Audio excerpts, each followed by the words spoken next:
Masuknya virus corona varian baru B117 ke wilayah Sulawesi Selatan diketahui saat warga Sulawesi Selatan pulang berkunjung dari Jakarta.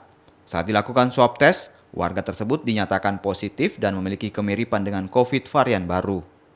Meski telah dinyatakan sehat dan bebas dari virus varian baru, Dinas Kesehatan Sulawesi Selatan tetap melakukan screening kepada 14 orang terdekat hingga hasil dari laboratorium kesehatan keluar.